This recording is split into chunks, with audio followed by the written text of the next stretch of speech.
Welcome to our channel. Today we how to authenticate with Moralis Web3 Server, full guide step by step clearly. To authenticate with the Moralis Web3 Server, start by creating a Moralis account. Visit the Moralis website and sign up if you haven't already. Once logged in, navigate to the dashboard. Create a new server instance by selecting the Create a New Server option. Choose the type of server you need, such as Ethereum or Binance Smart Chain. Fill in the required details and click Submit to set up your server. After your server is created, you'll be taken to its details page. Note down the server URL and application ID, as you'll need these for authentication. Now, move to your development environment. Set up a new project using your preferred programming language and framework. Install the Moralis SDK by using npm or yarn in your project.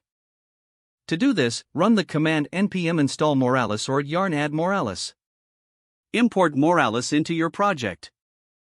Use import Moralis from Moralis at the top of your JavaScript file.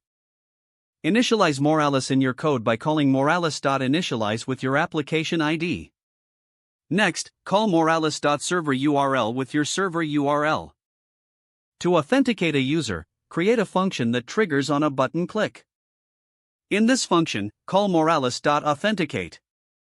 This will prompt the user to connect their wallet. Once the user is connected, you can access their session information.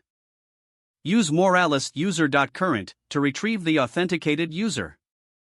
You can handle any errors during the authentication process with a try-catch block. If the authentication is successful, proceed with your application logic. You can also log the user's information to the console for verification. Finally, ensure that you manage user sessions properly by using moralis.logout when needed.